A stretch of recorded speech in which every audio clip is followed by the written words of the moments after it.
Hello guys, आप सभी का स्वागत है हमारे यूट्यूब चैनल में जिसका नाम है टेक टॉक 2022। इस चैनल में हम बहुत तरह के वीडियोस बनाते रहते हैं। उनमें से एक है शेयर मार्केट के बारे में, कभी कभी हम बनाते हैं क्रिप्टो करेंसी मार्केट के बारे में, कभी कभी हम प्रोडक्ट रिव्यू करते हैं। आज हमने सोचा है कि शेयर मार्केट को लेके एक वीडियो बनाएंगे जो मैंने एटलीस्ट सर्च किया था यूट्यूब में कि कंटेंट है कि नहीं इस टॉपिक पे, तो मैं देखा कुछ खास, तो उसी रीज़न से आज का वीडियो है आईपीओ के बारे में। तो चलिए शुरू करते हैं। कंफ्यूजन कम करने के लिए मैंने सेबी या हमारा जो स्टेट एक्सचेंज बोर्ड है, securities and exchange board of India, government agency, उनका पीपीटी लिए ताकि कंफ्यूजन कम रहे और प्रॉपर इन्फॉर्मेशन सबको पता चले। तो जैसे आप देख पा रहे हैं, ये प्रेजेंटेशन है सेबी का, ये आईपीओ के बारे में है।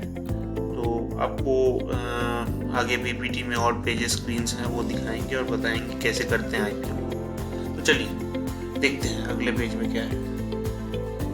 ये सेबी का डिस्क्लेमर है, ये ऑफिशियल डॉक्यूमेंट है, तो मैं इसको कॉपी नहीं कर रहा हूँ, जस्ट मैं इसको सबको बता रहा हूँ कि ये प्रोसेस है।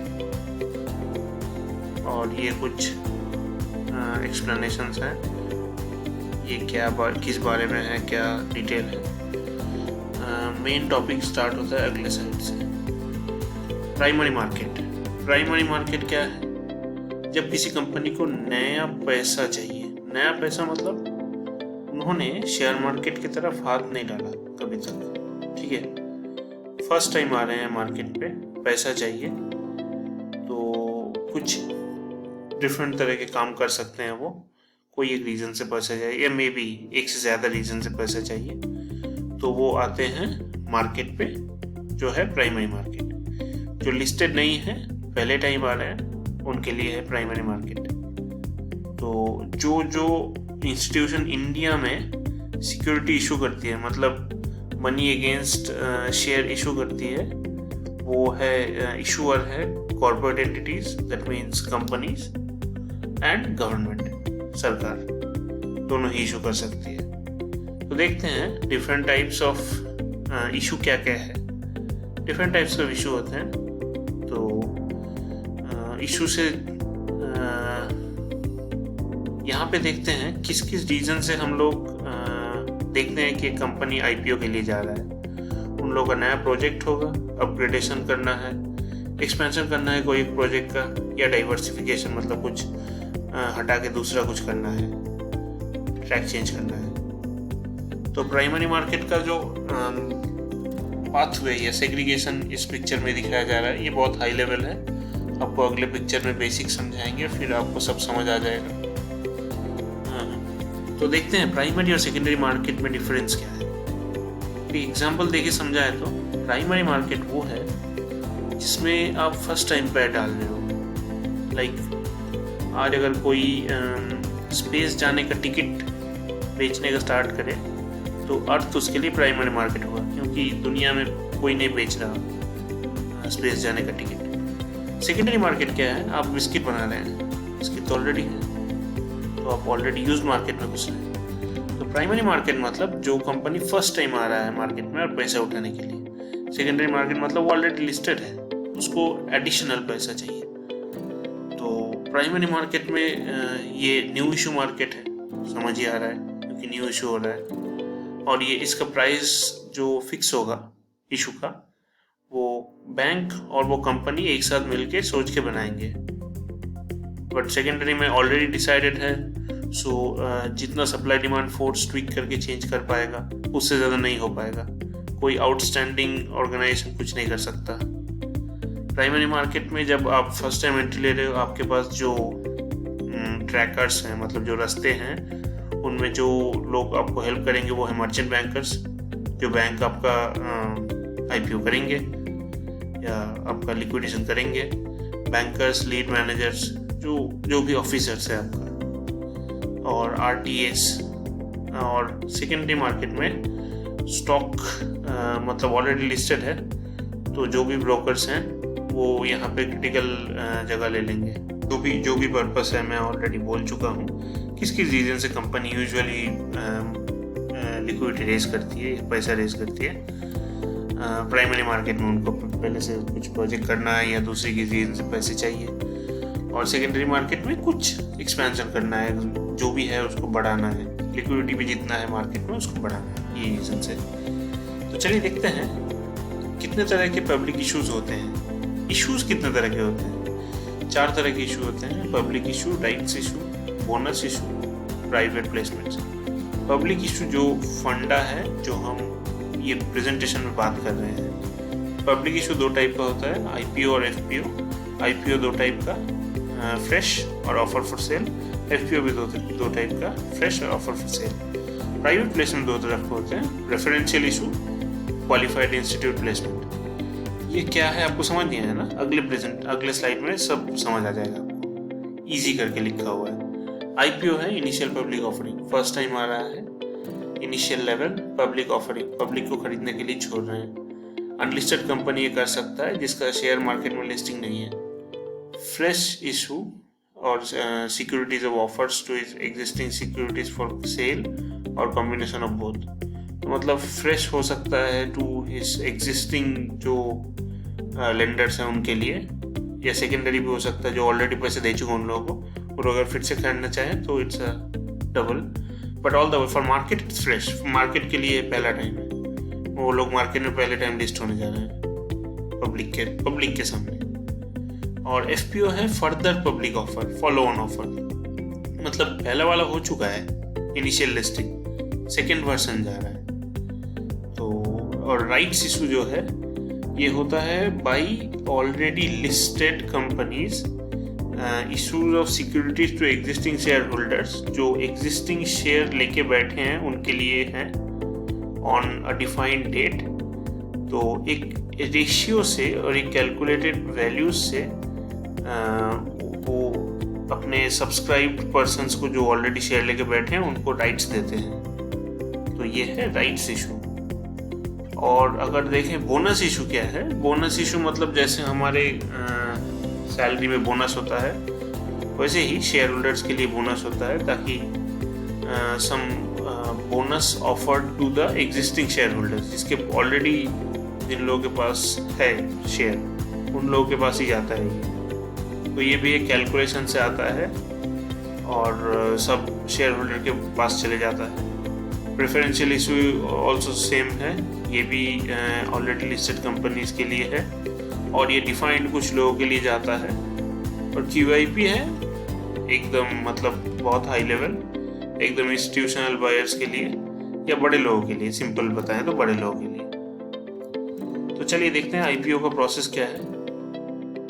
आईपीओ का सिंपलीफाइड प्रोसेस ऐसा है कि आपको अगर लिस्टिंग करना है, फ्रेश इशू करना है, या जिसको भी आप बेच सकते हो पहले उसको मार्केट में रजिस्टर करना पड़ेगा। उसका प्रोसेस ये है, तो एक ऑफर डॉक्यूमेंट बनाना पड़ेगा, जैसे सेबी बोल रहा है वही टाइप से, और स्टॉक एक्सचेंज और रजिस्टर ऑफ कंपनीज में लिस्टिंग के लिए इस डॉक्यूमेंट प्रिपेयर करना पड़ेगा। फिर रेगुलेटरी अथॉरिटी उसको देखेंगे, फीडबैक देंगे। तो आफ्टर सब कुछ अगर मेंटेन है देन पब्लिक के लिए खोला जा सकता है gate. After successful completion, after सब सही हो, पैसे उठाए जाए, स्टॉक एलोकेट हो जाए, उसके बाद कहानी खत्म हो जाता है और मार्केट में लिस्टिंग हो जाता है कंपनी का। तो ये डिफरेंट प्रोसेस है। ASBA मतलब application supported by blocked amount. पैसा ब्लॉक हो जाएगा, अगर लगा तो लॉटरी लगा, शेयर एलोकेटेड, अगर नहीं लगा तो आउट। UPI से कर सकते हैं, 3-in-1 अकाउंट मतलब डीमैट, ट्रेडिंग और बैंक अकाउंट से कर सकते हैं। अभी UPI स्पेशल फैसिलिटी है सेबी का। और पेपर से तो ऑब्वियसली कर सकते हैं, ऑनलाइन पेपर से हुआ रहा है, अभी रिसेंटली ये ऑनलाइन हुआ। शेयर होल्डर का rights, very important thing. Share holder का मेन जो 5-6 राइट्स है वो मैं बोल दे रहा हूँ। फर्स्ट है पब्लिक प्रोसीडिंग्स, जो है प्रोसीडिंग मीटिंग्स, उनमें पार्टिसिपेट कर सकते हैं, वोट दे सकते हैं। डिविडेंड मिला, डिविडेंड ले सकते हैं। पब्लिक मीटिंग में जो भी मीटिंग चल रहा है उसमें अपना फीडबैक रख सकते हैं। कंपनी का जो फिनेंशियल बुक्स है, सिचुएशन स्ट्रेटजी बुक्स, वो देख सकते हैं any time, and shares transfer कर सकते हैं। तो ये 5 राइट्स सबके लिए होता है, any share holders of any company. ये कोई रेस्ट्रिक्शन नहीं है, आप भी कर सकते हो अगर आपके पास कोई कंपनी का शेयर है। तो उन लोगों के पास कुछ राइट्स होते हैं शेयर होल्डर्स के, जैसे right to ask question to the board of director. आप बोर्ड ऑफ डायरेक्टर क्वेश्चन पूछ सकते हो मेल से। आई थिंक जो शेयर होल्डर है सबके पास मेल आता रहता है कि ask questions to AGM in the AGM meeting, मतलब annual general meeting.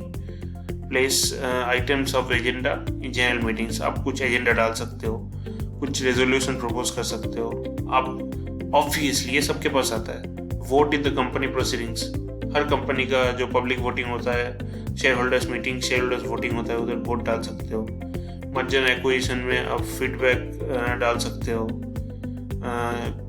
Financial books देख सकते हो, ट्रांसफ़र कर सकते हो शेयर किसी को भी। कोई गवर्नेंस रीजंस है तो डिफाइंड टूल्स के बारे में, डिफाइंड टूल से उसको प्लेस कर सकते हो सबके सामने कि ये कोई मतलब गलती हो रहा है, कोई ग्रीवेंस है। शेयर होल्डर्स को एनुअल रिपोर्ट देखना चाहिए, दे शुड, बिकॉज ये मैंडेटरी है, सबके पास जाएगा मेल से या पोस्ट से, पता नहीं कैसे, बट जाना चाहिए सबके पास। और MD का नोट, MD क्या बोल रहे हैं, मैनेजिंग डायरेक्टर, ऑडिटर कुछ बोल रहे हैं कि नहीं, कोई रेड फ्लैग है, कोई दिक्कत है, कोई नोटिस जो शेयर होल्डर्स मीटिंग के लिए डाला जा रहा है, ये शेयर होल्डर की रिस्पॉन्सिबिलिटी है। तो जो प्री एप्लीकेशन प्रोसेस है, जो चीज़ देखना पड़ता है, वो इस स्लाइड में लिखा हुआ है। सेबी बोल रहा है दूसरे से सुन के, हेयरसे से, किसी के मतलब व्हाट्सएप मैसेज से IPO में पार्टिसिपेट मत कीजिए। खुद से सोचिए, इन्वेस्ट कर रहे हैं फ्यूचर एक अच्छा कंपनी के लिए, तभी इन्वेस्ट कीजिए, नहीं तो नहीं कीजिए। हेयरसे से, इससे सुन के उससे सुन के मत कीजिए। जो पॉइंट IPO FPO और दूसरे टाइप्स के लिए जो पॉइंट क्रिटिकल है, जो डॉक्यूमेंटेशन किया जाता है, उनमें से सारे मेजॉरिटी हैं, like product planning and pricing, sustainability and growth, scalability, addressable market, corporate governance, corporate structure, business succession, stake holders behaviour pattern, management quality, ये सब फीचर हैं। तो ये सब फीचर उन लोगों के डॉक्यूमेंट में रहेगा। ये सेबी ने एक सैम्पल ऑफर डॉक्यूमेंट का स्नैपशॉट दिया है। Since it's a complete document, इनमें सब रहता है। Table of content of a document, ये इंफॉर्मेशन रहना चाहिए डॉक्यूमेंट में, ऑफर डॉक्यूमेंट में, कंपनी के बारे में, बिजनेस के बारे में, स्ट्रक्चरल हिस्ट्री के बारे में, मैनेजमेंट और प्रोमोटर के बारे में, कौन कौन उसको सपोर्ट कर रहे हैं, फिनेंशियल कैसा है, रिस्क कितना है, लिटिगेशन क्या दिक्कत है, ऑलरेडी क्या केसेस फंस चुका है वो कंपनी। उसके बाद कैपिटल स्ट्रक्चर, कितना लिक्विड कैश है, कितना मार्केट कैपेसिटी है, मार्केट इकोनॉमी कितना है इसका ग्रैब में, कोई इशू प्राइस क्या बेस पे है, क्या रीज़न से इशू हो रहा है, मैनेजमेंट डिस्कशंस, मैनेजमेंट ने क्या स्ट्रेटजी डाला है, आगे क्या करेंगे, फ्यूचरिस्टिक ग्रोथ क्या है। और जो दूसरा स्ट्रेटेजिक डॉक्यूमेंट्स है, जहाँ से हमें डॉक्यूमेंट से, इंफॉर्मेशन से, जहाँ से हमें कुछ ज़्यादा नॉलेज मिल सकता है, जैसे research report, register of companies में जो company register document, minutes of meeting of the board meeting का जो मिनट्स ऑफ मीटिंग सबके पास आ जाता है, industry reports, credit ratings of the company. तो ये सब चीज़ से आप गेस कर सकते हो कि किस तरफ जा रहे हैं, और सेबी भी गेस करेगा अकॉर्डिंगली, और रजिस्टर ऑफ कंपनी गेस करेगा अकॉर्डिंगली। तो IPO 2 टाइप का होता है, फिक्स प्राइस और बुक बिल्डिंग। फिक्स प्राइस अभी कम ही दिख रहा है मुझे रिसेंटली, 2021 के रिस्पेक्ट पे ज़्यादा बुक बिल्डिंग हो रहा है। ये क्या चीज़ें देखते हैं, चलिए। फिक्स प्राइस सिंपल है, आप सोचे हो, कैलकुलेशन कर चुके हो, आपने मर्चेंट बैंकर के साथ डिस्कस कर लिया, आपने बोला इतना प्राइस में ऑफर होगा, फिर आप मार्केट पे छोड़ दिए, चलो इतना प्राइस पे ऑफर होगा, डिवाइड कर दिए कि ये बड़े एप्लीकेंट के लिए और ये रिटेल एप्लीकेंट के लिए, ठीक है। फिर छोड़ दिए फिक्स प्राइस में, मान लीजिए 150 रुपये का, मार्केट पे छोड़ दिए, आधा बड़े के लिए, आधा छोटे के लिए, छोटे इन्वेस्टर के लिए, बुक हो गया, वही वैल्यू पे रिलीज कर दिए, हो गया खत्म कहानी। तो ये है रेफरेंस, ये कैसा होना चाहिए as per SEBI notification. Price तो ऑलरेडी फिक्स है, कहानी का कुछ एक्स्ट्रा नहीं है। सिंस प्राइस फिक्स्ड है तो मैक्सिमम 20% रेंज पे। अच्छा, ये बुक बिल्ड का है, तो मैं सोचूं 20% कैसे है। बुक बिल्ड मतलब एक प्राइस रेंज है 100 से लेके 120, 180 से लेके 200। ये रेंज एक रेंज रखता है, उस रेंज के अंदर बिड करना होता है। तो आप उस बीच में कोई वैल्यू बिड कर सकते हैं। बट ये प्राइस जो बेस प्राइस है, मतलब 180 से 200 अगर हम सोचें तो 180 बेस है, मतलब जिसको हम बोलते हैं फ्लोर प्राइस, और 200 है कैप प्राइस। ठीक है, इनका डिफरेंस 20% हो सकता है बेस का। ठीक है, उससे ज़्यादा नहीं हो सकता। अच्छा, प्राइस जो रेंज है वो कैलकुलेट किया जाता है। ये कैलकुलेशन बाद में होगा after the issue is done. तो अगर हम और डेप्थ पे जाए, इसका स्टेप्स क्या है। तो कंपनी आईपीओ फाइल करता है, तो जो जितना सारे बैंक्स है, अगर एक बैंक है तो वही बुक रनर है, मतलब वही सब कुछ करेगा। अगर एक बैंक से नहीं हुआ पूरा कहानी तो मल्टीपल बैंकर्स आ जाएंगे एक साथ, उसको बोलते हैं सिंडिकेट बैंक, सिंडिकेट मेंबर्स। तो उस सिंडिकेट का जो लीडर है वो बुक रनर हो जाएगा और वो बिड्स ओपन करेगा। सब बैंक ही स्टार्ट करेंगे फिर बिड लेना, सब मार्केट में ओपन हो जाएगा और इलेक्ट्रॉनिकली बिडिंग लेते रहेंगे। 5 दिन के लिए यूजुअली बिडिंग चलता है। बिडिंग के बाद जब सब खत्म हो गया बिडिंग, तब बुक रनर सब वैल्यू मैच करेगा, प्राइस लेवल कितना कितना आया है कंपेयर करेगा और डिसाइड करके एलोकेट करेगा। आप अब सोच सकते हो कैसे डिसाइड करेगा। आपको अगर स्क्रीन में चार्ट दिख रहा है, आप देख सकते हो 20 से 24 रुपए का एक शेयर ऑफर हुआ था। टोटल अवेलेबल 3000 शेयर था, मतलब इशू साइज जो बुक करने वाले थे लोग। तो ये टेबल में आपको दिख रहा है हर एक डिफरेंट बुकिंग अमाउंट का वैल्यू। तो रूल जो है सेबी का वो है, जो मैक्सिमम प्राइस पे आप सबको शेयर दे सको वो प्राइस आपको लेना है। 20 में 7.5K हुआ है, ज़्यादा ओवर सब्सक्राइब। 21 में 5000 ओवर सब्सक्राइब। 22 में 3000 एग्जैक्ट। 23 में अंडर सब्सक्राइब। 24 में अंडर सब्सक्राइब। तो 22 इज द वैल्यू जहाँ पे वो सबको दे सकता है। तो 22 will be the cut off value for the book runner. Book runner 22 select करके शेयर रिलीज करेगा और लिस्टिंग होगा 22 में। ये फिक्स प्राइस और बुक बिल्डिंग प्राइस में डिफरेंस है। ये डिफाइंड प्राइस में चलता है और रेंज पे चलता है। तो कितना डिमांड सप्लाई क्या है वो लास्ट में समझ आता है, और इसमें बीच में समझ आता है ओवर सब्सक्रिप्शन हुआ। तो दोनों प्रोसेस का जो गैप है सेम है। सेबी को डॉक्यूमेंट दो, वो प्रोसेस करेगा, फिर मैनेजर फाइल करेगा, फिर उसका सेबी में वैलिडेशन होगा, issue and period and issue price calculate होगा, आरओसी रजिस्टर ऑफ कंपनी में प्रोस्पेक्टस फिल होगा, इशू ओपन होगा, पब्लिक सबमिट करेंगे, इशू क्लोज होगा और शेयर इशू हो जाएगा। और बुक बिल्डिंग मेथड में जो डिफरेंस है, यहाँ पे बाकी सब सेम है, तीनों का चेंज है। इसमें बुक रनर काम करेगा, बुक रनर रनिंग जो लीड बैंक है वो काम करेगा, डॉक्यूमेंट सबमिट करेगा। और यहाँ पे एक फंडा आता है red hearing prospectus. Red hearing prospectus ये है, इसमें सारे मिनिमम नीडेड डॉक्यूमेंट्स, जो भी स्ट्रैटेजी है, short term, long term, business approach, why offering, when offering, कितना पैसा आएगा, क्या सोच रहे हैं बिजनेस का, किधर जाएगा, सब कुछ लेके डिस्कस करते हैं। तो ये प्रोसेस बाकी सब सेम है। इसके बाद सेबी ने कुछ एप्लीकेशन फॉर्म का सैंपल दिया है, ऑनलाइन, ऑफलाइन, थ्रू यूपीआई, जो भी स्ट्रैटेजी है। तो ये सब डिफाइंड है। आप कोई कंपनी स्मार्टनेस नहीं कर सकता बाईपास करके।